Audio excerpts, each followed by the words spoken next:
National Herald കേസിന് ആധാരമായ സാമ്പത്തിക ഇടപാട് അറിഞ്ഞിരുന്നില്ല എന്ന് രാഹുൽ ഗാന്ധിയും സോണിയാഗാന്ധിയും മൊഴി നൽകി.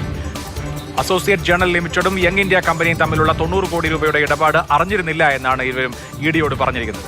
അനൂപ് ദാസ് വിവരങ്ങളുമായി നമുക്കൊപ്പം ഡൽഹിയിൽ നിന്ന് ചേരുന്നുണ്ട്. അനൂപ്, കഴിഞ്ഞ ദിവസം കൃത്യമായ തെളിവുകൾ സോണിയാഗാന്ധിക്കും രാഹുൽ ഗാന്ധിക്കുമെതിരെ ഈ കേസിലുണ്ട് എന്ന് ഇഡി കോടതിയെ അറിയിച്ചിരുന്നു. ഇപ്പോൾ ഇവരുടെ രാഹുൽ ഗാന്ധിയുടെയും സോണിയാഗാന്ധിയും എന്തൊക്കെ മൊഴി നൽകിയെന്നാണ് പറയുന്നത് ഇഡി?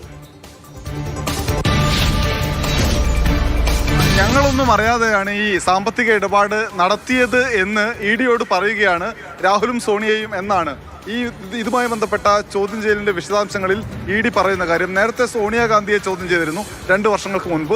ആ സമയത്താണ് സോണിയാഗാന്ധി ഞാനൊന്നും അറിയില്ല, പകരം അന്നത്തെ AICCയുടെ ട്രഷറർക്കാണ് ഇതുമായി ബന്ധപ്പെട്ട സാമ്പത്തിക കാര്യങ്ങൾ കൈകാര്യം ചെയ്യാനുള്ള ചുമതല ഉണ്ടായിരുന്നത്, അദ്ദേഹമാണ് ആ കാര്യങ്ങളെല്ലാം ചെയ്തത്, ഞാനൊന്നും അറിയുന്നില്ല എന്ന് സോണിയാഗാന്ധി പറഞ്ഞു. സമാനമായിട്ടുള്ള മറുപടിയാണ് രാഹുൽ ഗാന്ധിയും പറഞ്ഞത് എന്നാണ് ഇപ്പോൾ ഇഡി പറയുന്നത്. ഈ 90 കോടി രൂപയുടെ ഇടപാട് കള്ളപ്പണ ഇടപാടായിട്ടാണ് ഇഡി വിലയിരുത്തുന്നത്. അതുകൊണ്ടാണ് ഈ കേസ് ബലപ്പെട്ട് മുന്നോട്ട് പോകുമെന്ന് ഇഡി പറയുകയും ചെയ്യുന്നത്.